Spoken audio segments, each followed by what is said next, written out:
सोनिया का व्यक्तित्व बेहद शानदार और मनमोहक था, और चाहे उनकी कदकाठी हो या चेहरा, वो एकदम बेहतरीन थी। यहां तक कि विवेक भी उन्हें देखकर हक्का बक्का रह गया। उसकी आंखों में पल भर के लिए हैरानी का भाव दिखा। उसने तुरंत सिर घुमाया और रुद्र के कान में फुसफुसाया, रुद्र, मुझे लगता है सोनिया बहुत अच्छी है। क्या मैं अपनी गर्लफ्रेंड से बात करके तुम्हें उससे मिलवा दूं? तुम मुझे क्यों नहीं मिलवाते? देवेश्वर ने कुछ नाराजगी से कहा। बड़े भाई, जब तुम्हें वक्त मिले तो एक बार आईने में देख लेना। क्या तुम्हें लगता है कि सोनिया जैसी लड़की तुम में दिलचस्पी लेगी? मुझे लगता है ऋतुजा तुम्हारे लिए ज्यादा सही रहेगी, विवेक ने मुस्कुराते हुए कहा। विवेक की बात सुनकर देवेश्वर एक पल के लिए रुका, फिर उलझन भरे अंदाज में पूछा, ऋतुजा मेरे लिए ज्यादा सही क्यों है? मुझे लगता है कि वह थोड़ी सीधी सादी है। क्या तुमने नहीं कहा था कि तुम्हारी पहले कभी कोई गर्लफ्रेंड नहीं रही? तुम्हें पहले थोड़े कम मुश्किल स्तर वाले से शुरुआत करनी चाहिए। अगर तुम सीधे सोनिया जैसी लड़की के पास जाओगे तो क्या तुम मुसीबत को दावत नहीं दे रहे हो?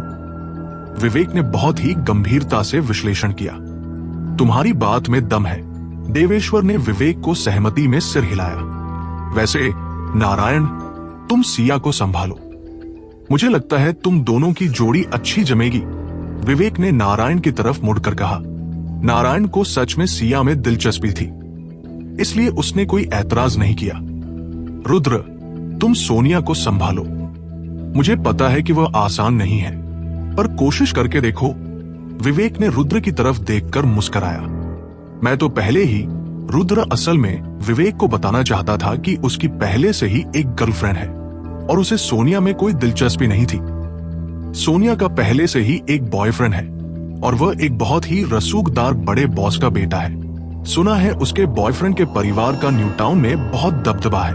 रुद्र, रहने दो, तुम मुसीबत में मत पड़ जाना। हालांकि उसी पल कायरा अचानक बोल पड़ी। उसकी बात सुनकर विवेक का चेहरा उतर गया। उसने माथे पर शिकन डालते हुए कहा, जब सोनिया का पहले से ही बॉयफ्रेंड है तो तुम उसे यहाँ क्यों लाई? तुमने ही तो कहा था कि हॉस्टल की सारी लड़कियों को लेकर आना है और मैंने बाकी दोनों को फोन किया। सोनिया भी वही थी, तो क्या मैं उसे न बुलाती? कायरा ने मुंह बनाते हुए कहा, जो बहुत नाराज लग रही थी। विवेक ने शर्मिंदगी से रुद्र को देखा, फिर फुसफुसाया, रुद्र, चिंता मत करो, अगली बार मैं तुम्हारे लिए कोई अच्छी लड़की ढूंढूंगा। अभी तुम इसे ऐसे ही रहने दो। मुझे पता नहीं था कि सोनिया का पहले से ही बॉयफ्रेंड है। कोई बात नहीं, रुद्र ने शांति से जवाब दिया। चूंकि सोनिया का एक बॉयफ्रेंड था तो रुद्र के लिए यह और आसान हो गया। वह इस समय किसी और लड़की के साथ उलझना नहीं चाहता था। सब कुछ व्यवस्थित करने के बाद विवेक सीधे ऋतुजा के बगल में बैठ गया और नारायण ने सिया के साथ बातचीत शुरू कर दी। रुद्र और सोनिया अकेले बचे थे, इसलिए वे साथ बैठ गए। हालांकि सोनिया ने अपना सिर नीचे झुकाए रखा और अपने फोन में लगी रही, रुद्र को पूरी तरह नजरअंदाज करते हुए। उसकी ये बेरुखी देखकर रुद्र ने भी अपना फोन निकाला और खेलने लगा। जब उसने रुद्र की उदासीनता देखी तो उसकी आंखों में हैरानी की एक झलक आई, जिसके बाद एक घृणा भरी मुस्कान आई। उसे लगा कि यह रुद्र की महज एक छोटी सी चाल है। उसने सोचा कि वह पहले तो उदासीनता दिखा रहा है और फिर थोड़ी देर बाद खुद ही बातचीत शुरू कर देगा। सोनिया ने इस तरह की नौटंकी बहुत बार देखी थी और उसे लगा कि इसमें कोई खास कलाकारी नहीं है। हालांकि उसे हैरानी तब हुई जब 10 मिनट बीत गए और उसने अब भी उसकी तरफ ध्यान नहीं दिया। उसने देखा कि बार में घुसने के बाद से रुद्र ने एक शब्द भी नहीं कहा था और न ही वो बार के अंदर कम कपड़े पहनी लड़कियों में कोई दिलचस्पी दिखा रहा था। वो अपने फोन पर एक गेम खेलता रहा। रुद्र के फोन में ज्यादा गेम्स नहीं थे क्योंकि उसे खेलने का ज्यादा वक्त नहीं मिलता था, इसलिए वो सिर्फ एक मैच-3 गेम खेल रहा था। शुरू में वो आसानी से खेल रहा था, लेकिन अफसोस रुद्र बहुत माहिर नहीं था, इसलिए उसने पावर अप्स खरीदने के लिए पैसे खर्च करने शुरू कर दिए। इस बार उसने आखिरकार अमीर होने के मजे का अनुभव किया। 10 मिनट से भी कम समय में उसने इस मैच-3 गेम पर कई हजार रुपए खर्च कर दिए। भले ही सोनिया को रुद्र पसंद नहीं था और उसका पहले से ही एक बॉयफ्रेंड था, फिर भी रुद्र के उसे नजरअंदाज करने पर वो बहुत गुस्सा थी। उसे लगा कि रुद्र उसके आकर्षण का अपमान कर रहा है। चूंकि रुद्र ने उससे बात शुरू नहीं की, तो जाहिर तौर पर वह भी पहल नहीं करेगी। इसलिए उसने भी अपना फोन उठाया और खेलना शुरू कर दिया। ऋतुजा, तुम्हारे पहले कितने बॉयफ्रेंड रह चुके हैं? तभी विवेक ने अचानक मुस्कुराकर ऋतुजा से पूछा। विवेक का सवाल सुनकर ऋतुजा एक पल के लिए ठिठकी, फिर शांति से जवाब दिया, मेरे पहले 3 बॉयफ्रेंड थे, लेकिन हमारी पर्सनालिटी नहीं मिली, इसलिए हमारा ब्रेकअप हो गया। तुम बताओ। सिया? विवेक ने फिर सिया से पूछा। मेरा एक था, लेकिन यूनिवर्सिटी में आने के बाद हम अलग हो गए। जब सिया ने यह कहा तो उसने अनजाने में नारायण की तरफ देखा। ऐसा लगा जैसे उसे भी नारायण में काफी दिलचस्पी थी। और प्रिय, तुम्हारे कितने थे? विवेक ने कायरा की तरफ देखकर पूछा। तुम मेरे पहले प्यार हो, कायरा ने सीधे सीधे कहा। यह सच है या नहीं? विवेक ने हैरानी से कहा। बकवास, क्या मुझे तुमसे झूठ बोलने की जरूरत है? कायरा ने विवेक को हल्की सी घूर कर देखा और आगे कहा, तुम्हारी पहले कितनी गर्लफ्रेंड थी? मुझे याद नहीं कि मेरी कितनी थी, लेकिन यह जरूरी नहीं है। विवेक मुस्कुराया और फिर कायरा को गले लगाते हुए बोला, मेरे पास अब सिर्फ तुम हो, और भविष्य में भी सिर्फ तुम ही रहोगी। तुम इतने फिल्मी क्यों हो रहे हो? कायरा ने विवेक के चेहरे के हाव भाव देखे और खुद को निशब्द महसूस करने से रोक नहीं पाई। मैं सच कह रहा हूं। रुद्र, क्या तुम्हारी कोई गर्लफ्रेंड है? कायरा ने विवेक को नजरअंदाज किया और अचानक रुद्र से पूछा। दरअसल कायरा ने रुद्र से यह सवाल यूं ही नहीं पूछा था। उसने देखा कि रुद्र फोन में लगा हुआ था और सोनिया को नजरअंदाज कर रहा था। उसे लगा कि कुछ तो गड़बड़ है। सोनिया इतनी खूबसूरत लड़की है, और खासकर इस तरह के माहौल में किसी भी सामान्य पुरुष को खुद ही उससे बात शुरू करनी चाहिए थी। लेकिन रुद्र इतना शांत रहा, जिसका मतलब या तो यह था कि उसे लड़कियों में दिलचस्पी नहीं थी, या फिर उसकी पहले से ही कोई गर्लफ्रेंड थी। जब सबने कायरा की बात सुनी तो वे रुद्र की तरफ देखने लगे, लेकिन वह तो अपने गेम में इतना खोया हुआ था कि उसने कुछ सुना ही नहीं। रुद्र, ओ भाई, गेम खेलना बंद कर। कायरा पूछ रही है कि तेरी कोई गर्लफ्रेंड है या नहीं। विवेक ने हार मानकर बेचारगी से रुद्र को आवाज लगाई। सच कहूं तो विवेक पहली बार ऐसे किसी इंसान को देख रहा था जो बार में आकर भी पूरे समय मोबाइल गेम खेल रहा हो। यार, सोनिया का बॉयफ्रेंड हो भी तो भी रुद्र को कम से कम उससे बात करने की पहल तो करनी ही चाहिए। सोनिया जैसी गॉडेस के सामने विवेक को तो लगता था कि अगर रोमांटिक रिश्ता न भी बने तो बैकअप प्लान बनकर रहना भी मंजूर था। गर्लफ्रेंड? रुद्र थोड़ा हैरान हुआ। क्या तुम्हारी कोई गर्लफ्रेंड है? कायरा ने उसकी तरफ देखकर पूछा, और सोनिया भी खुद को रोक नहीं पाई और एक नजर रुद्र पर डाली। उसके चेहरे पर थोड़ी जिज्ञासा थी। मेरी कोई गर्लफ्रेंड नहीं है। रुद्र ने हल्के से सिर हिलाया और आगे कहा, पर हाँ, मेरी एक मंगेतर है। क्या? उसकी बात सुनते ही सब सन्न रह गए। उनके चेहरों पर एक जबरदस्त हैरानी थी। उन्होंने सोचा भी नहीं था कि उसकी पहले से ही मंगेतर होगी। रुद्र, तू सच कह रहा है? विवेक ने हैरत से पूछा। बिल्कुल, मैं सच कह रहा हूं। रुद्र मुस्कुराया और सिर हिला दिया। तो तुम्हारी मंगेतर कौन है? क्या वह न्यू टाउन से है? क्या तुम्हारे पास मंगेतर की कोई फोटो है? क्या हम देख सकते हैं? सबने सवालों की बौछार कर दी। मेरी मंगेतर का नाम प्रिया है। वह अभी न्यू टाउन में ही है, पर वो हमारे कॉलेज की स्टूडेंट नहीं है। वो जॉब करती है। रुद्र ने बेपरवाही से जवाब दिया। प्रिया, ये नाम सुनकर सबके चेहरे पर एक उलझन भरा भाव आया, पर किसी ने ज्यादा कुछ कहा नहीं, क्योंकि उन्होंने यह नाम पहले कभी नहीं सुना था। और रुद्र की मंगेतर होने की बात जानने के बाद सोनिया के चेहरे पर थोड़ी राहत दिखी। शायद इसलिए क्योंकि उसे लगा कि उसकी मंगेतर है, इसलिए उसका उसके साथ ऐसा व्यवहार करना समझा जा सकता है। इसके बाद सबने दूसरे टॉपिक्स पर बात करना शुरू कर दिया, जबकि रुद्र अपने फोन पर गेम खेलना जारी रखा। पलक झपकते ही 2 घंटे बीत गए। देर रात होते देख सब वापस कॉलेज जाने की तैयारी करने लगे। रुद्र ने विवेक और बाकी लोगों के साथ हॉस्टल जाने के बजाय एक टैक्सी ली और उस घर चला गया जिसका इंतजाम रीना ने उसके लिए किया था। लड़कियों का हॉस्टल। कायरा, सोनिया और बाकी लड़कियां जब हॉस्टल लौटीं तो उन्होंने बार में हुई बातों पर चर्चा शुरू कर दी। कायरा, तूने तो बिल्कुल नहीं सोचा। तूने मुझे उस मोटे लड़के देवेश्वर से मिलवा दिया। वो इतना मोटा है कि अगर हम साथ रहे तो मुझे कुचल ही डालेगा। ऋतुजा को देवेश्वर से काफी शिकायत थी, इसलिए उसने तुरंत भड़ास निकालना शुरू कर दिया। मैंने सुना है देवेश्वर के परिवार की फैक्ट्री है और वो काफी अमीर है। अगर तू उसके साथ हो गई तो तुझे भविष्य में पैसों की चिंता नहीं करनी पड़ेगी। कायरा मेकअप हटाते हुए बेपरवाही से बोली। ये सुनकर ऋतुजा एक पल के लिए रुकी और तुरंत पूछा, क्या ये सच है? हाँ, बिल्कुल सच है। मैंने पहले ही पता लगा लिया था, वरना मैं तुझे क्यों मिलवाती? कायरा ने झट से कहा। यह सुनकर ऋतुजा के चेहरे के भाव थोड़े नरम पड़ गए और उसने होंठ सिकोड़कर कहा, तो क्या हुआ अगर देवेश्वर अमीर है? वह अभी भी विवेक से बहुत पीछे है। विवेक ही असली अमीर है और वह हैंडसम भी है। कायरा, तुझे ये मौका नहीं छोड़ना चाहिए। अगर किसी और ने उसे छीन लिया तो अफसोस होगा।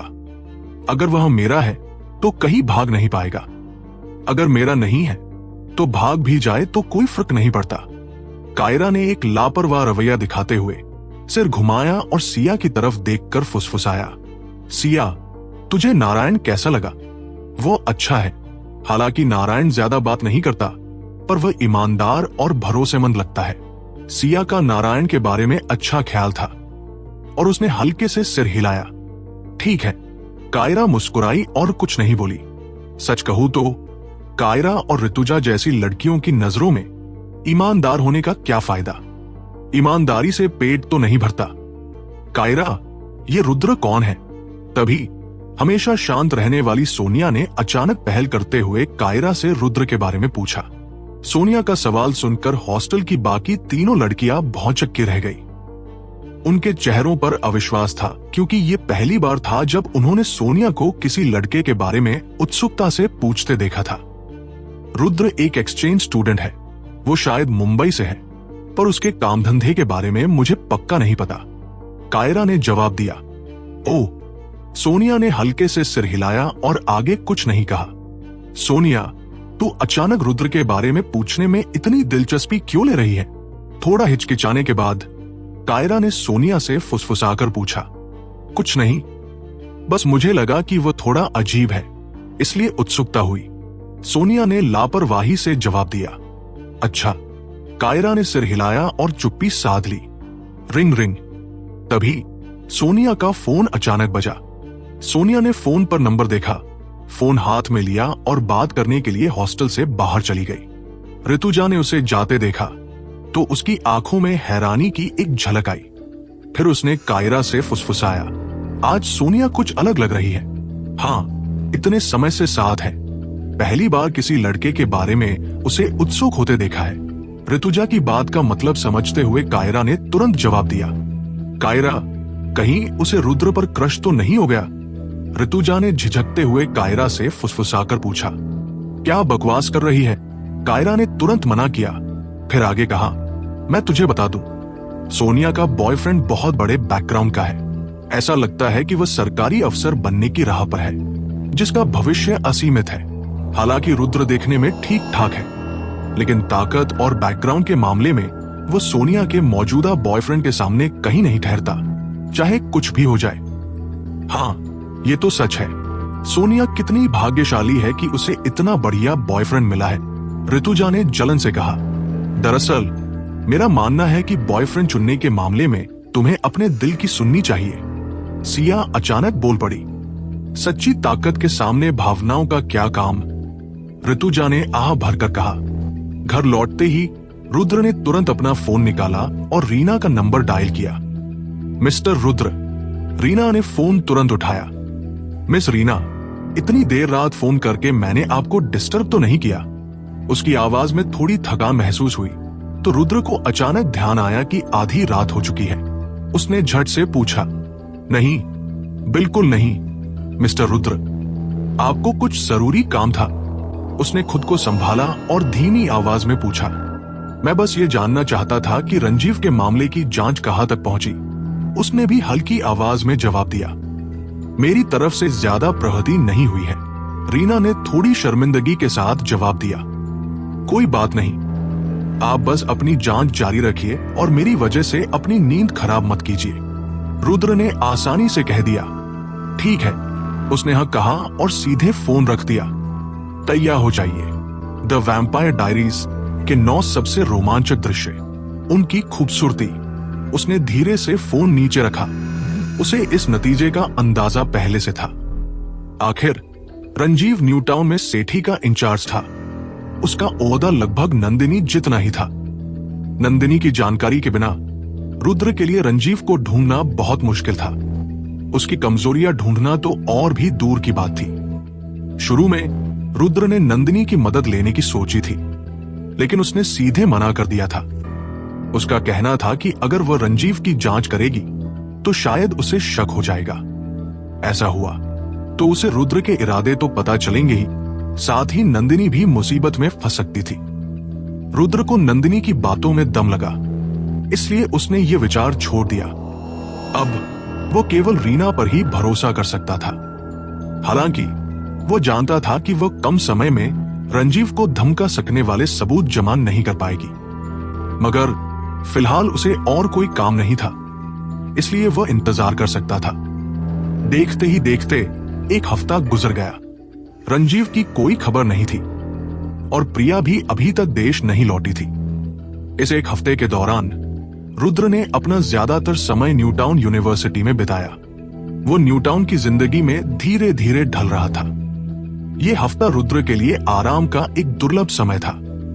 आखिर इससे पहले बहुत कुछ हो चुका था और उसकी नसें लगातार तनाव में थी। अब वह आखिरकार थोड़ा चैन की सांस ले सकता था।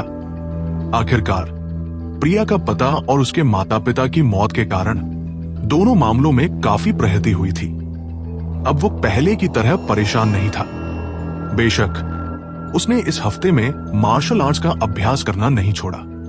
उसने प्रदीप द्वारा दी गई तकनीकों का अभ्यास करने के लिए रोज कुछ समय निकाला। उसकी शारीरिक क्षमता में शानदार सुधार के साथ मार्शल आर्ट्स की तकनीकों पर उसकी पकड़ भी बढ़ रही थी।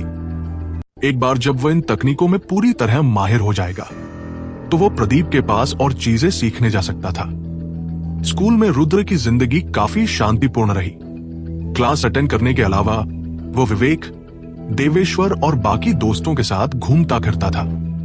1 हफ्ते की कोशिश के बाद देवेश्वर आखिरकार अपनी उम्मीद के मुताबिक ऋतुजा के साथ रिलेशनशिप में आ गया था।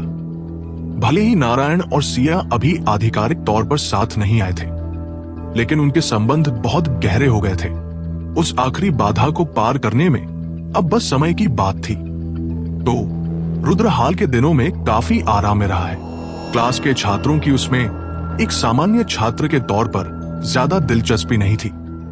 सिर्फ 1-2 लड़कियों को छोड़कर जो उससे जान पहचान करना चाहती थी, और कुछ खास नहीं हुआ था। मगर एक शख्स के आने से उसकी मूल रूप से शांत जिंदगी एक बार फिर गड़बड़ा गई।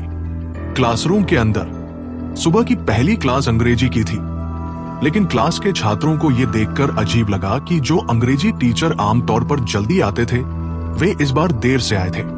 कुछ देर के लिए क्लास के छात्र आपस में बातें करने लगे।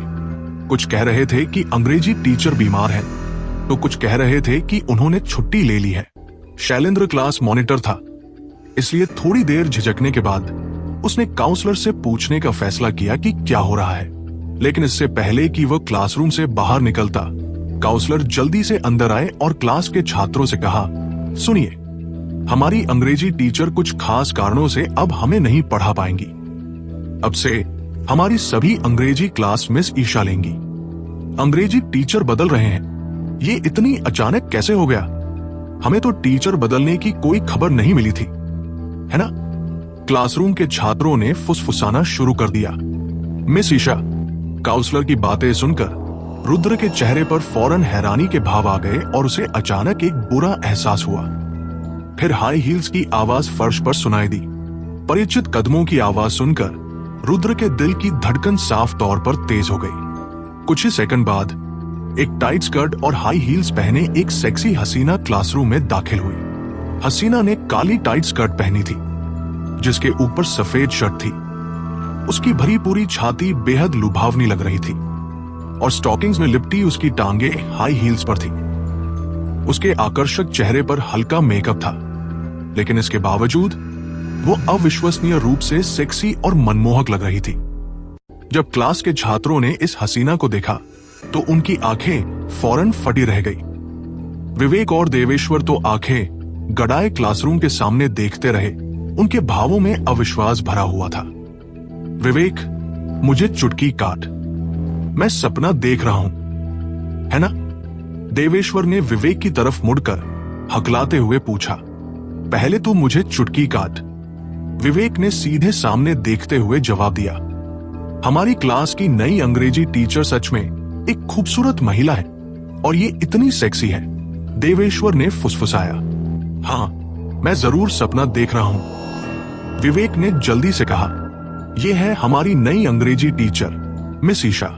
तभी काउंसलर ने फिर से बोलना शुरू किया। नमस्ते, अब से मैं आप लोगों को अंग्रेजी पढ़ाऊंगी। मेरा नाम ईशा है। इसके बाद टाइट स्कर्ट वाली उस सेक्सी हसीना ने मुस्कुराकर क्लास के छात्रों को संबोधित किया। हाँ, उस पल पोडियम पर जो महिला दिख रही थी वो ईशा के अलावा और कोई नहीं थी। रुद्र ने अपने सामने उस सेक्सी और मनमोहक ईशा को देखा और उसके चेहरे पर अविश्वसनीय हैरानी के भाव थे। खुद पर काबू न रख पाने के कारण उसने दांत भींचे और फुसफुसाया। ये औरत न्यूटाउन क्यों आ गई? चाहे ईशा की फिगर हो या खूबसूरती, वो हर मामले में सबसे अव्वल थी। इसलिए जब ईशा क्लासरूम में आई तो तुरंत ही हलचल मच गई।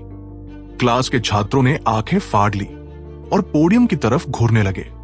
हर कोई ईशा को मुंह खोले देख रहा था। आखिरकार इतनी खूबसूरत लेक्चरर होना हर यूनिवर्सिटी स्टूडेंट का सपना होता है। ईशा जैसी सुंदर महिला अगर लेक्चरर हो तो भले ही उसे छू न सको, लेकिन रोज क्लास में उसे देख पाना भी एक बहुत खुशी की बात लगती थी। ईशा ने पोडियम पर खड़े होकर अपना संक्षिप्त परिचय दिया। जैसे ही ईशा ने अपना परिचय खत्म किया, क्लासरूम में तुरंत गूंजती हुई तालियों की आवाज आने लगी। ऐसा लगा जैसे हर कोई इस खूबसूरत लेक्चरर के आगमन का स्वागत कर रहा हो। सिर्फ रुद्र ही अपनी जगह पर अकेला बैठा रहा, क्योंकि वो ईशा को देखकर लगे झटके से अभी तक उबर नहीं पाया था। इस पल रुद्र को लगा कि यह औरत एक पीछा न छोड़ने वाले भूत की तरह है। रुद्र, क्या ख्यालों में खोए हो? हालांकि नई इंग्लिश लेक्चरर बहुत सुंदर है, पर तुम पागल तो मत बनो। विवेक ने देखा कि रुद्र वहां मूर्खों की तरह बैठा है, तो उसने उसे आवाज लगाई। विवेक की बात सुनकर रुद्र ने एक गहरी सांस ली और कुछ नहीं बोला। इस समय कोई भी उसकी मन स्थिति को नहीं समझ सकता था। पोडियम पर खड़ी ईशा ने भी शायद रुद्र की तरफ देखा और फिर रुद्र को एक बहुत परिचित मुस्कान दी। ईशा की मुस्कान देखते ही रुद्र अंदर से टूट गया। उसके चेहरे पर बेहद शर्मिंदगी का भाव था। रुद्र और देवेश्वर, क्या तुमने देखा? हमारी नई इंग्लिश लेक्चरर मेरी तरफ देखकर मुस्कुरा रही थी। क्या तुम दोनों ने देखा? विवेक ने हकलाते हुए रुद्र और देवेश्वर को कहा। रुद्र ने विवेक के नादान और लाचार भाव को देखा। उसे समझ नहीं आया कि वह क्या कहे। इस समय क्लासरूम में इतने सारे छात्र थे, लेकिन सिर्फ रुद्र को पता था कि ईशा कितनी खतरनाक थी। ईशा ने अपना परिचय देने के बाद क्लास शुरू की। हालांकि ईशा दिखने में एक विदेशी महिला जैसी लगती थी, लेकिन उसकी इंग्लिश का स्तर बहुत ऊंचा था। वह तो मुंबई यूनिवर्सिटी के इंग्लिश डिपार्टमेंट में भी सबसे बेहतरीन लोगों में से एक थी। इसलिए जब क्लास के छात्रों ने ईशा की धारा प्रवाह इंग्लिश सुनी तो वे हैरान रह गए। इस पल रुद्र को लगा जैसे समय थम गया हो। वो बस यही सोच रहा था कि क्लास के बाद ईशा को ढूंढे और इस मामले के बारे में पूछे। वो सच में जानना चाहता था कि ईशा क्या चाहती है। क्लास का समय बहुत तेजी से बीत गया। घंटी बजने के बाद ईशा ने रुद्र की तरफ बेपरवाही से देखा और फिर अपनी ऊंची एड़ियों में शान से क्लासरूम से बाहर चली गई। हमारी इंग्लिश लेक्चरर हद से ज्यादा खूबसूरत है, विवेक ने उत्साह से कहा। हाँ, मैंने इतनी सुंदर लेक्चरर पहली बार देखी है। वो तो यहाँ की स्कूल बेले से भी ज्यादा प्यारी है। मुझे आश्चर्य है कि क्या मिस मेहता का कोई बॉयफ्रेंड है? सभी धीमी आवाज में चर्चा करने लगे। थोड़ी देर हिचकिचाने के बाद रुद्र खड़ा हुआ और क्लासरूम से बाहर निकल गया। जब विवेक ने देखा कि रुद्र जा रहा है तो उसने जल्दी से हाथ बढ़ाकर रुद्र को खींचा, फिर मुस्कुराकर कहा, रुद्र, तुम कहाँ जा रहे हो? मुझे कुछ काम है। इस समय रुद्र जाहिर है विवेक को ये नहीं बताएगा कि वह ईशा को जानता है और उसके साथ इतना घुल मिल गया है। न्यू टाउन में एक नया बार खुला है। मेरा एक दोस्त उस बार के मालिक को जानता है, इसलिए मैं आज रात सभी को उस बार में ले जाने वाला हूँ। विवेक ने कहा, ठीक है, मुझे लोकेशन भेज देना, मैं समय पर तुम्हें ढूंढने वहां आ जाऊंगा। असल में अगर कोई और समय होता तो रुद्र यकीनन मना कर देता। आखिरकार रुद्र को बार जाने में बिल्कुल भी दिलचस्पी नहीं थी। वह समझ नहीं पाता था कि आजकल के युवाओं को बार जाना इतना पसंद क्यों है। हालांकि रुद्र के दिमाग में ईशा के आने की बात छाई हुई थी। वो बस समय बर्बाद किए बिना उसका मकसद जानना चाहता था, इसीलिए रुद्र इतनी आसानी से राजी हो गया। ठीक है, मैं तुम्हें बाद में फ्रेंड रिक्वेस्ट भेजूंगा। विवेक ने देखा कि रुद्र इस समय सच में जल्दी में लग रहा है, इसलिए उसने रुद्र को और परेशान नहीं किया। सहमत होने के बाद उसने रुद्र को छोड़ दिया। विवेक के छोड़ने के बाद रुद्र क्लासरूम से दौड़कर बाहर निकला। विवेक वहीं खड़ा रहा और रुद्र की पीठ को देखता रहा। उसके चेहरे पर उलझन का भाव था। ऐसा इसलिए था क्योंकि वह समझ नहीं पा रहा था कि रुद्र को किस बात की इतनी जल्दी थी। विवेक के मन में रुद्र हमेशा से बहुत शांत व्यक्ति रहा था। रुद्र क्लासरूम से दौड़कर बाहर निकला तो उसने देखा कि ईशा ज्यादा दूर नहीं गई है, इसलिए उसने अपनी रफ्तार बढ़ा दी। ईशा ने शायद रुद्र को पीछे से पीछा करते हुए देखा। वो हल्का सा मुस्कुराई और फिर रुद्र के पास आने का इंतजार करते हुए अपनी जगह पर खड़ी हो गई। रुद्र के ईशा के पास पहुंचते ही वह सीधा मकसद पर आया। तुम न्यू टाउन क्यों आई? ईशा ने अपना सिर घुमाया, आसपास के छात्रों को देखा और धीरे से कहा, क्या तुम्हें लगता है कि यहाँ बात करना सही है? रुद्र एक पल के लिए हक्का बक्का रह गया, फिर उसने सीधा कहा, ठीक है, चलो कोई ऐसी जगह ढूंढते हैं जहां कोई न हो। ईशा ने रुद्र को बेपरवाही से देखा और कुछ नहीं कहा। वो अपनी लंबी और सफेद टांगों से आगे बढ़ती रही। कुछ देर बाद रुद्र ईशा के पीछे पीछे एक ऑफिस तक पहुंचा। यह ऑफिस शायद ईशा का अपना था। रुद्र ईशा के संबंधों और काबिलियत को जानता था, इसलिए न्यू टाउन यूनिवर्सिटी द्वारा उसके लिए इस तरह के ऑफिस की व्यवस्था करना बहुत सामान्य था। ईशा ने ऑफिस में प्रवेश करने के बाद अपने लिए एक कप कॉफी डाली और डेस्क पर झुककर दरवाजे पर खड़े रुद्र की तरफ देखा। रुद्र ने दरवाजा बंद किया और ईशा से पूछा, तुम न्यू टाउन क्यों आई? तुम्हें क्या चाहिए? ये सवाल तो मुझे तुमसे पूछना चाहिए, है ना? ईशा ने बेपरवाही से जवाब दिया और फिर अपनी बात जारी रखी। छोटे रुद्र, तुम सच में बहुत मतलबी हो। मैंने तुम्हारी इतनी मदद की और आखिरकार देवेश से सबवे प्रोजेक्ट ले लिया, लेकिन तुमने उसे सेठी के लोगों को सौंप दिया और फिर चुपचाप न्यू टाउन भाग आए। इसका क्या मतलब है? क्या तुम्हें पता नहीं कि मैं न्यू टाउन क्यों आया? रुद्र ने धीमी आवाज में कहा, मुझे पक्का पता नहीं है। ईशा मुस्कुराई और सिर हिलाया। अगर तुम्हारी वजह से नहीं होता तो मैं न्यू टाउन आता ही नहीं, रुद्र ने गुस्से से कहा। ईशा ने जब रुद्र की बातें सुनी तो उसके चेहरे का भाव और भी ज्यादा अविश्वास से भर गया। वो अपनी भौहें सिकोड़े बिना नहीं रह सकी और पूछने लगी, रुद्र, कभी कभी मुझे सच में समझ नहीं आता कि तुम चाहते क्या हो। रुद्र एक पल के लिए हक्का बक्का रह गया, फिर उसने पूछा, क्या तुम अब इतने अमीर हो? अगर मैं ये कहूं कि तुम दुनिया के सबसे अमीर आदमी हो तो यह भी ज्यादा नहीं होगा। फिर तुम मुंबई यूनिवर्सिटी में अपना समय क्यों बर्बाद कर रहे हो? क्या तुम्हें नहीं पता कि तुम्हारा असली दुश्मन सेठी है? अभी बस वही है जो तुम्हारी दौलत छीन सकते हैं। तुम अपना सारा समय उनसे निपटने में क्यों नहीं लगाते? ईशा ने बेप्सी में रुद्र पर चिल्लाया। हाँ, ईशा की बात सुनकर रुद्र खुद को हंसने से नहीं रोक पाया। फिर उसने बेफिक्री से कहा, तो अब तुम सच बोलने को तैयार हुई, है ना? तुम असल में मेरा इस्तेमाल सेठी से निपटने के लिए करना चाहती हो, है ना? तुमने हमेशा मुझे उनसे निपटने का एक टूल समझा है। हाँ, मेरा यही ख्याल है। लेकिन रुद्र को यह उम्मीद नहीं थी कि ईशा इस बात से जरा भी इनकार नहीं करेगी, बल्कि उसने सिर हिलाकर यह स्वीकार कर लिया।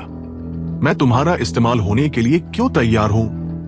रुद्र ने गुस्से में चिल्लाया, क्योंकि सेठी तुम्हारा सबसे बड़ा दुश्मन है। अगर तुम सच में बलराम की विरासत पाना चाहते हो तो तुम्हें सेठी से छुटकारा पाना ही होगा, वरना तुम कितने भी अमीर क्यों न हो जाओ, तुम्हें अपनी जिंदगी हमेशा डर के साए में जीनी पड़ेगी। तुम्हारे दोस्तों और तुम्हारी होने वाली पत्नी को सेठी से खतरा रहेगा। तुम अपनी फिक्र न करो, लेकिन तुम अपने आसपास के लोगों की सेफ्टी को नजरअंदाज नहीं कर सकते। ईशा ने अपनी बात जारी रखी, तुम्हें सेठी से दुश्मनी है और मुझे भी सेठी से दुश्मनी है, इसलिए मैं तुम्हारा इस्तेमाल सेठी से निपटने के लिए कर सकती हूं। ईशा की इस थ्योरी पर रुद्र भौचक्का रह गया, क्योंकि उसे लगा कि उसकी बात सही है। सेठी से निपटना उसकी किस्मत में लिखा था। ईशा शायद रुद्र का इस्तेमाल करना चाहती थी, लेकिन एक तरह से देखा जाए तो ये कोई बड़ी समस्या नहीं थी। बस जब ईशा ने खुद इस तरह से ये बात कही तो रुद्र को फिर भी थोड़ा अजीब लगा। भला किसी और का इस्तेमाल होना पसंद आएगा। रुद्र ने एक गहरी सांस ली और दबी आवाज में ईशा से पूछा, तुम सेठी से क्यों निपटना चाहती हो? ये मेरा निजी मामला है। मेरे और सेठी के बीच क्या हुआ था ये मैंने तुम्हें पहले भी बताया था। मैं तुम्हें अभी डिटेल्स नहीं बता सकती, लेकिन जब सही समय आएगा तो मैं तुम्हें बता दूंगी, ईशा ने जवाब दिया। फिर तुम न्यू टाउन क्यों आई हो? रुद्र ने पूछा। मैं मुंबई यूनिवर्सिटी में तुम्हारे करीब आने आई थी और अब मैं यहां न्यू टाउन में तुम्हारे करीब आने आई हूं। मुझे तुम्हारे हर कदम की खबर रखनी है, ईशा ने धीरे से कहा। रुद्र ने सामने खड़ी ईशा को देखा और उसकी आंख फड़क उठी। उसने दबी आवाज में कहा, अरे ओ मिस मेहता, मैंने तुम्हारा क्या बिगाड़ा है? तुम इस तरह मेरे पीछे क्यों पड़ी हो? मैं तुम्हारा पीछा नहीं कर रही हूं। अगर मैं तुम्हारे साथ रहती हूं तो मैं तुम्हारे बहुत काम आऊंगी। इस पल ईशा के चेहरे के भाव काफी शांत लग रहे थे और उसने रुद्र की तरफ हल्के से मुस्कुराया। तुम न्यू टाउन में हो, पर इसका मतलब ये नहीं है कि मैं सेठी से निपटने के लिए तुम्हारे प्लान पर चलूंगा। मुझे अभी कुछ और करना है और मैं अपने प्लान के मुताबिक कदम दर कदम आगे बढ़ूंगा, रुद्र ने माथे पर बल डालते हुए कहा। क्या तुम अभी यूनिवर्सिटी पूरी करना चाहते हो? ईशा ने रुद्र पर तंज कसा। सच कहूं तो उसे यह समझ नहीं आ रहा था कि रुद्र को अपनी यूनिवर्सिटी एजुकेशन पूरी करने की इतनी क्या जरूरत थी। हाँ, यही बात है, रुद्र ने सिर हिलाया और आगे कहा।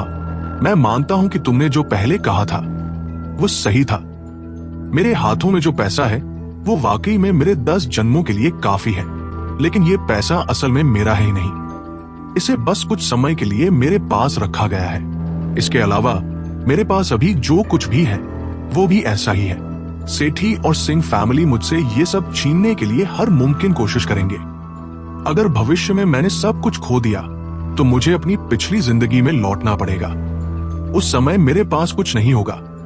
अगर मैं अपनी पढ़ाई छोड़ देता हूं तो मैं किस चीज के दम पर सरवाइव करूंगा? ईशा ने सामने खड़े रुद्र को शौक से देखा। उसे उम्मीद नहीं थी कि रुद्र की सोच ऐसी होगी। मैं तुम अमीरजादों से अलग हूं। मेरा पैसा आसमान से गिरा है और मुझे नहीं पता कि ये कब गायब हो जाएगा। तुम सबके पीछे कोई न कोई बैकर है, लेकिन मेरे पास कुछ नहीं है। मैंने इस समाज का सबसे निचला जीवन जिया है, इसलिए मैं पहले की तरह नहीं जीना चाहता। रुद्र ने एक गहरी सांस ली और आगे कहा, मेरा प्लान आसान है। मैं अभी मेरे पास जो कुछ भी है उसे छोड़ूंगा नहीं, लेकिन इन सब की वजह से मैं वो जिंदगी भी नहीं बदलना चाहता जो मेरी होनी चाहिए थी। कम से कम जब मैं सब कुछ खो दूंगा तब भी मैं इस समाज में सरवाइव कर सकूंगा। लेकिन जिस पल तुमने बलराम की विरासत पाई उस पल से कोई वापसी नहीं है। अगर तुमने ये चीजें खो दी तो सिंह फैमिली और सेठी तुम्हें यकीनन नहीं छोड़ेंगे, ईशा ने दबी आवाज में कहा। वे तो मुझे अभी भी छोड़ने के इरादे में नहीं है, लेकिन मैं अभी भी जिंदा हूं, है ना? रुद्र ने शांत भाव से कहा। ईशा ने सामने खड़े रुद्र को देखा, लेकिन उसे समझ नहीं आया कि वह उसे और कैसे मनाए। उसने एक गहरी सांस ली और धीरे से फुसफुसाई, ठीक है, अगर तुम अपनी पढ़ाई पूरी करना इतना चाहते हो तो मैं तुम्हारे चॉइस का सम्मान कर सकती हूं। मैं भविष्य में तुम्हारे मामलों में दखल नहीं दूंगी, लेकिन मुझे यह समझ नहीं आता कि तुमने न्यू टाउन आने का फैसला क्यों किया। न्यूटाउन उन 4 प्रांतों के दायरे में नहीं आता है। रुद्र ने सामने खड़ी ईशा को देखा और कुछ नहीं बोला। उसे नहीं पता था कि ईशा भरोसे के लायक है या नहीं, इसलिए वह ईशा को अपने बारे में सब कुछ नहीं बताना चाहता था। जितना ज्यादा रुद्र ईशा के साथ इंटरैक्ट कर रहा था, उतना ही उसे लग रहा था कि वो कितनी टेरिफाइंग है। ईशा ने एक नजर में रुद्र के विचारों को भांप लिया और धीरे से कहा, रुद्र, मैं जानती हूं कि तुम्हें मुझ पर बिलीव नहीं है, लेकिन ये मत भूलो कि इतने लंबे समय के बाद भी मैंने तुम्हें कभी नुकसान नहीं पहुंचाया। इसके विपरीत मैंने तुम्हारी कई बार मदद की है। ये सवाल पूछने का मेरा कोई और मतलब नहीं है। ईशा की बात सुनकर रुद्र खुद को धीरे से सिर उठाकर उसे देखने से नहीं रोक पाया। उसे समझ नहीं आ रहा था कि वह ईशा को सच बताए या नहीं। रुद्र जानता था कि ईशा एक भयानक महिला है, लेकिन उसे यह समझ नहीं आ रहा था कि वह चाहती क्या है। मगर चाहे कुछ भी हो, ईशा ने कभी उसे नुकसान नहीं पहुंचाया था। अगर तुम मुझे नहीं बताना चाहते तो ठीक है, लेकिन मुझे तुम्हें बताना होगा कि न्यूटाउन में मेरे संबंध मुंबई से कहीं ज्यादा है। ईशा ने धीरे से रुद्र को याद दिलाया। मैं न्यूटाउन मुख्य रूप से 2 चीजों के लिए आया हूं। रुद्र ने अचानक कहा, क्या 2 चीजें? पहली चीज यह कि मेरी मंगेतर अभी न्यूटाउन में है। मुझे नहीं पता कि वह अचानक देश क्यों लौटी, लेकिन उसने किसी को नहीं बताया। मैं उसे ढूंढना चाहता हूं। रुद्र ने धीमी आवाज में कहा। इस समय उसने ईशा को यह नहीं बताया कि प्रिया मेहरा पहले ही ट्रैवियो कॉर्पोरेशन की महाप्रबंधक बन चुकी थी, क्योंकि उसे डर था कि ईशा उसकी जांच पड़ताल शुरू कर देगी। यह मामला तुम्हारे और तुम्हारी मंगेतर के बीच का है। इसका मुझसे कोई लेना देना नहीं है। मैं तुम्हारी कोई मदद नहीं कर सकती, ईशा ने बेपरवाही से कहा। मुझे इस मामले में तुम्हारी मदद की जरूरत नहीं है, रुद्र ने बिना किसी भाव के जवाब दिया। फिर आगे कहा, दूसरी बात यह है कि मैंने अपने माता पिता की मौत की वजह पता लगाई है। इसका संबंध बंगाल में सेठी के इंचार्ज अनुराग से हो सकता है। रीना की तरफ से कोई प्रहती नहीं हुई थी और प्रिया भी वापस नहीं आई थी। हालांकि पिछला हफ्ता बहुत शांतिपूर्ण था, लेकिन रुद्र बहुत बेचैन था। रुद्र जानता था कि रीना की क्षमता सीमित है। अगर वह रंजीव के खिलाफ सबूत ढूंढने का इंतजार करता रहा तो उसे पता नहीं था कि इसमें कितना वक्त लगेगा। और ईशा ने अभी जो कहा था, उसने वाकई रुद्र को प्रभावित किया था। यही वजह थी कि उसने अंत में अपने लक्ष्य बताने का फैसला किया। अनुराग, ईशा ने रुद्र की बातें सुनने के बाद वो पल भर के लिए हैरान रह गई। फिर उसने बेचारगी से कहा, सेठी की बंगाल शाखा के इंचार्ज को ढूंढ पाना तुम्हारे लिए बहुत मुश्किल है। मैं मुंबई में इतने लंबे समय से रह रही हूं, पर मैं सेठी की देवनगर शाखा के इंचार्ज का पता नहीं लगा पाई हूं। मुझे पता है, रुद्र ने सिर हिलाया और आगे कहा, अनुराग को ढूंढना बहुत मुश्किल होगा। इसलिए मैंने न्यूटाउन के इंचार्ज रंजीव से शुरुआत करने की योजना बनाई है। अगर मैं रंजीव को काबू कर सका तो मैं अनुराग तक पहुंच सकता हूं। क्या तुम्हारे पास इस रंजीव के बारे में कोई जानकारी है? ईशा ने पूछा। हाँ, रुद्र ने सिर हिलाया। चूंकि तुम्हारे पास रंजीव की जानकारी है तो ये आसान है। मुझे उसकी जानकारी दो और मैं तुम्हें उसके बारे में और पता लगाने में मदद करूंगी, ईशा ने कहा। ईशा को खुद पहल करते हुए देखकर रुद्र के चेहरे पर दुविधा का भाव और गहरा हो गया। ईशा हमेशा की तरह रुद्र के मन की बात पढ़ सकती थी। ठीक है, मेरे साथ नाटक करना बंद करो। तुमने खुद ये बातें मुझे इसलिए बताई हैं क्योंकि तुम्हें मेरी मदद चाहिए। इस दुनिया में मेरे अलावा कोई और तुम्हारी मदद नहीं कर सकता। बेहतर होगा कि तुम मुझे रंजीव की जानकारी जल्दी दे दो। ये चीज रुद्र के लिए भी डरावनी थी। हालांकि वह नहीं जानता था कि ईशा क्या करना चाहती थी, पर उसके पास कोई और विकल्प भी नहीं था। रुद्र को मजबूरी में रंजीव की जानकारी ईशा को भेजनी पड़ी और फिर उसने ठंडे लहजे में कहा, अगर मैंने अपने माता पिता की मौत की वजह का पता नहीं लगाया तो मैं न्यूटाउन नहीं छोड़ूंगा। मैं तुम्हारी मर्जी के मुताबिक कुछ नहीं करूंगा। मैं समझ गई, ईशा ने धीरे से सिर हिलाया। तो तुम कब तक जांच कर सकती हो? रुद्र ने पूछा। मुझे पक्का नहीं है कि मैं कब तक पता लगा पाऊंगी। आखिरकार रंजीव भी सेठी का आदमी है। जांच करना थोड़ा मुश्किल है, लेकिन मैं जल्द से जल्द करूंगी, ईशा ने रंजीव की जानकारी देखते हुए जवाब दिया। ठीक है फिर, रुद्र ने बेबसी से सिर हिलाया और आगे कहा, मैं नहीं चाहता कि न्यूटाउन में किसी को मेरी पहचान पता चले, इसलिए तुम थोड़ी धीमी रहना, नहीं तो मैं तुम्हें अपनी जिंदगी में कभी नहीं देखूंगा। आराम से, मैं इस बार तुम्हारी पहचान जाहिर नहीं करूंगी। ईशा ने रुद्र की तरफ एक मनमोहक मुस्कान के साथ देखा, जो बहुत ही लुभावनी थी। एक गहरी सांस लेने के बाद रुद्र मुड़ा और जाने की तैयारी करने लगा। हालांकि तभी ईशा अचानक बोल पड़ी, वैसे रुद्र, तुम्हारा घर कहाँ है? मुझे अपने घर की चाबी भी दे दो। ईशा की बात सुनकर रुद्र हक्का बक्का रह गया। फिर उसने बहुत हैरान होकर पूछा, तुम्हें मेरे घर की चाबी क्यों चाहिए? देखो, न्यूटाउन यूनिवर्सिटी ने मेरे लिए जो हॉस्टल का माहौल तैयार किया है वो थोड़ा खराब है। मुझे वो ज्यादा पसंद नहीं है, इसलिए मैंने न्यूटाउन यूनिवर्सिटी के पास ही एक घर किराए पर लिया है। मैंने अभी अभी घर की मरम्मत करवाई है और अंदर महक थोड़ी तेज है, इसलिए मैं कुछ समय के लिए तुम्हारे घर रहना चाहती हूँ। ईशा ने अपने गोरे हाथों से फोन पर जानकारी देखते हुए लापरवाही से कहा, तुम मेरे घर रहना चाहती हो? ईशा की बात सुनकर रुद्र तुरंत निशब्द हो गया। ऐसा लग रहा था जैसे उसे बिजली का झटका लगा हो। हाँ, पर तुम्हें चिंता करने की जरूरत नहीं है, मैं ज्यादा देर नहीं रहूंगी, ज्यादा से ज्यादा ये आधा महीना होगा। ईशा ने धीरे से सिर हिलाया। क्या हम दोनों का साथ रहना थोड़ा अनुचित नहीं होगा? रुद्र ने कुछ मुश्किल से कहा, इसमें अनुचित क्या है? मैं तुम्हारे साथ एक ही बिस्तर पर नहीं सो रही हूं। ईशा ने रुद्र को आंखें घुमाकर देखा और आगे कहा, मैं तुम्हारी वजह से न्यूटाउन आई हूं।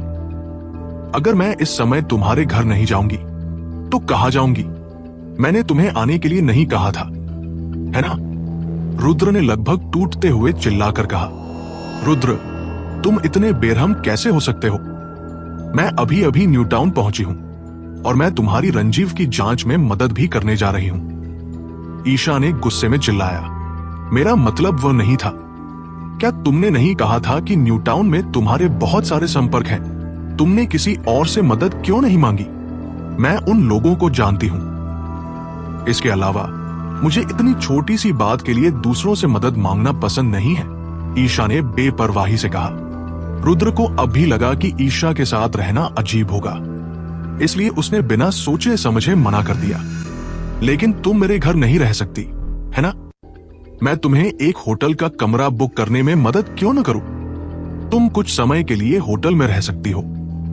होटल में सुरक्षित नहीं होता और मुझे वहां का माहौल भी पसंद नहीं है। ईशा ने सिर हिलाया। रुद्र ने दांत पीसे, तो तुम कह रही हो कि तुम्हें मेरे ही घर रहना है? हाँ, बस कुछ दिनों की ही तो बात है, इससे तुम्हारा कोई काम नहीं रुकेगा, ईशा ने बेपरवाही से कहा। रुद्र ने अपने सामने खड़ी ईशा को देखा और उसे समझ नहीं आया कि वह क्या कहे। हालांकि रुद्र के घर में एक खाली कमरा था, लेकिन उसे यह महसूस हो रहा था कि अगर वह ईशा जैसी महिला के साथ रहा तो देर इज बेर कुछ ना कुछ गड़बड़ जरूर होगी। और तो और उसे यह भी नहीं पता था कि प्रिया कब वापस आएगी। अगर प्रिया को पता चला कि वह ईशा के साथ रह रहा है तो रुद्र के लिए उबलती नदी में कूदकर भी अपना नाम साफ करना मुश्किल हो जाएगा। इसलिए ईशा ने चाहे कितनी भी कोशिश की, रुद्र ने साफ मना कर दिया। तुम जहां चाहो रह सकती हो, बस मेरे घर में नहीं। मैं तुम्हारे साथ नहीं रहूंगा। रुद्र ने ये कड़वे शब्द ईशा पर फेंके, फिर पलटा और उसके ऑफिस से बाहर निकल गया। ईशा ने रुद्र की पीठ को देखा। उसके चेहरे पर गुस्सा भरा था। उसने दांत पीसे और फुसफुसाया, रुद्र, तुम इतने छोटे से काम में भी मदद करने को तैयार नहीं, और मैंने तुम्हारे लिए कितना कुछ किया। ठीक है, बस तुम देखना, बार में मुलाकात। रुद्र जब ईशा के ऑफिस से निकला तो उसने देखा कि आसमान धीरे धीरे अंधेरा हो चुका था और कॉलेज में लोग बहुत कम थे। रुद्र ने टैक्सी लेने का सोचा, लेकिन इससे पहले कि वह कॉलेज से बाहर निकलता उसे विवेक का फोन आ गया। क्या बात है? रुद्र ने धीरे से पूछा। भाई, हम तो बार में पहुंच चुके हैं, तू अब तक आया क्यों नहीं? विवेक ने बेचैनी से पूछा। ओह, सही कहा, मैं अभी बस आ रहा हूं, रुद्र ने जल्दी से जवाब दिया। ईशा के अचानक आ जाने की वजह से रुद्र भूल गया था कि उसने विवेक को उसके दोस्त के बार का उद्घाटन सपोर्ट करने का वादा किया था। ठीक है, फिर जल्दी करके आ जा, सोनिया और बाकी सब भी आ चुके हैं, विवेक ने जोड़ा। समझ गया, रुद्र ने हाँ कहा और फोन काट दिया। फोन रखने के बाद रुद्र मुंबई यूनिवर्सिटी से बाहर निकला और विवेक ने जिस बार के बारे में बताया था उसके लिए टैक्सी ली। कार से उतरने पर रुद्र को एहसास हुआ कि ये होटल वाकई में हाल ही में खुला है, क्योंकि बार के गेट पर 2 फूलों के गुलदस्ते रखे थे। इस समय बार के गेट पर कई महंगी गाड़ियां खड़ी थी और अंदर बाहर बहुत सारी खूबसूरत महिलाएं जो सेक्सी और फैशनेबल कपड़े पहने थी आ जा रही थी। ये सुंदरियां शायद अमीर लोगों को फंसाने आई थी, जबकि वो अमीरजादे अपनी जरूरतें पूरी करने आए थे। मतलब सब अपनी अपनी जरूरतें पूरी कर रहे थे। एक पल हिचकिचाने के बाद रुद्र ने अपना फोन निकाला और विवेक का नंबर मिलाया। जल्द ही विवेक बार से भागता हुआ बाहर आया और मुस्कुराते हुए रुद्र की ओर हाथ हिलाया। अरे भाई, आखिरकार तू आ ही गया। मैंने सोचा तू आएगा ही नहीं। विवेक ने रुद्र के कंधे पर हाथ रखते हुए कहा। अभी रास्ते में कुछ काम पड़ गया था, इसलिए देर हो गई, रुद्र ने गोलमोल जवाब दिया। कोई बात नहीं, बस आ गया, यही काफी है। कैसा लगा ये बार? कितनी सुंदरिया है ना? विवेक ने रुद्र को बार के अंदर लाते हुए कहा। बुरा नहीं है, रुद्र ने काम चलाने लायक जवाब दिया। सच कहूं तो उसे बार जैसी जगहों में बिल्कुल भी दिलचस्पी नहीं थी। अगर विवेक न होता तो वह आता ही नहीं।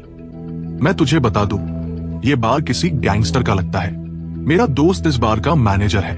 आज सारी ड्रिंक्स पर 30% की छूट है, विवेक ने रुद्र से गर्व से कहा। हाँ ठीक है, रुद्र ने धीरे से सिर हिलाया और विवेक के साथ कायरा और बाकी लोगों की तरफ बढ़ा। आज कायरा, ऋतुजा, सिया, सोनिया और कुछ और लड़कियां आई थी। रुद्र देख सकता था कि इन लड़कियों ने साफ तौर पर बहुत ध्यान से तैयार किया था। उनके चेहरे पर एकदम सही मेकअप था और उन्होंने नाइट क्लब के लिए सही कपड़े पहने थे। एक मिनी स्कर्ट को ऑफ शोल्डर टी शर्ट और ऊंची एड़ी के साथ पहनने पर वे कॉलेज स्टूडेंट से ज्यादा व्हाइट कॉलर वर्कर लग रही थी। इन लड़कियों में सोनिया सबसे ज्यादा ध्यान खींच रही थी। आज उसने स्ट्रैपलेस टॉप पहना था जो उसकी भरी हुई छाती को दिखा रहा था। उसने एक टाइट डेनिम शॉर्ट्स पहनी थी जो उसके हिप्स पर कसकर खिंची हुई थी। उसकी कर्व्स खूबसूरत और लुभावनी लग रही थी। नीचे उसकी पतली और सीधी टांगे थी। उसने ऊंची एड़ी के जूते पहने थे जिससे वो असाधारण रूप से सेक्सी और आकर्षक दिख रही थी। लेकिन जब उन्होंने लड़कों की तरफ देखा तो सिर्फ विवेक और नारायण ही सामान्य कपड़े पहने थे। देवेश्वर किसी मोटे ओटाकू जैसा दिख रहा था और रुद्र की तो बात ही क्या। हालांकि रुद्र के कपड़े पहले से कहीं ज्यादा महंगे थे, लेकिन वे लग्जरी नहीं थे और उनकी कीमत ज्यादा से ज्यादा 1 या 2 हजार रुपए थी। कोई उसे नीचा नहीं देखता, पर कोई उसकी तरफ ऊपर भी नहीं देखता। ये फैशनेबल सुंदरिया और रुद्र और बाकी लूजर दिखने वाले लड़के एक दूसरे के बिल्कुल विपरीत थे। समय समय पर कुछ लोग खुद से रुद्र और बाकियों को देखते थे, ये सोचते हुए कि ये लोग एक साथ कैसे आए। ठीक है, जब सब आ ही गए हैं तो शुरू करते हैं, विवेक ने मुस्कुराते हुए आवाज दी और फिर वेटर को इशारा किया। वेटर ने विवेक का इशारा समझते ही तुरंत शराब परोसना शुरू कर दिया। शायद इसलिए कि आज ड्रिंक्स पर 30% की छूट थी। विवेक ने काफी अच्छी शराब मंगवाई थी। सबने बातचीत और पीना शुरू कर दिया। ऋतुजा और देवेश्वर पहले से ही साथ थे, इसलिए वे दोनों स्वाभाविक रूप से प्यार भरी बातें करने लगे। सिया और नारायण भी फ्रूट प्लेट शेयर करते हुए बातें कर रहे थे। विवेक इस बार के मैनेजर को जानता था, इसलिए उसने पहल करके कायरा को अपने दोस्त के पास ले जाकर मिलवाने की तैयारी की। एक पल के लिए वहां मौजूद हर कोई अपने अपने काम में लग गया, लेकिन सोफे पर सिर्फ रुद्र और सोनिया ही बैठे थे। रुद्र ने लाचारी में आ भरी, फिर आंखें सिकोड़ी और डांस फ्लोर पर मौजूद हैंडसम पुरुषों और खूबसूरत महिलाओं को देखने लगा। लेकिन असल में इस समय उसका दिमाग उस महिला ईशा पर टिका था। वो बहुत उलझन में था। उसे समझ नहीं आ रहा था कि ईशा के असली इरादे क्या थे, और न ही वह जानता था कि क्या वह सचमुच उतनी भरोसेमंद थी जितनी वह बता रही थी। जब सोनिया ने देखा कि रुद्र अब भी उससे बात करने की पहल नहीं कर रहा है, तो उसकी आंखों में निराशा की एक हल्की सी झलक दिखी। हालांकि उसे लगा कि चूंकि रुद्र की मंगेतर है, इसलिए उसका उससे बात न करना समझा जा सकता है। उसने अपने मन में सोचा, वो आम तौर पर विवेक, देवेश्वर और बाकियों की महफिल में नहीं आती, लेकिन इस बार वो शामिल होने के लिए राजी हो गई थी। उसका अभी अभी अपने बॉयफ्रेंड से ब्रेकअप हुआ था और हालांकि रुद्र का रवैया उसके प्रति बहुत रूखा था, पर सोनिया के मन में रुद्र से बात करने की पहल करने का ख्याल जरूर था। आखिरकार रुद्र दिखने में अच्छा था और वो अच्छे खासे घर का लगता था। सोनिया को लगा कि रुद्र को मौका देने में कोई हर्ज नहीं है। सोनिया जैसी लड़की के लिए रुद्र की मंगेतर होने की बात दिल पर लेने वाली नहीं थी। आखिर मंगेतर का मतलब यह था कि उसकी शादी नहीं हुई थी, और जब तक शादी नहीं हुई है तब तक तो वो मिस्ट्रेस नहीं कहलाएगी।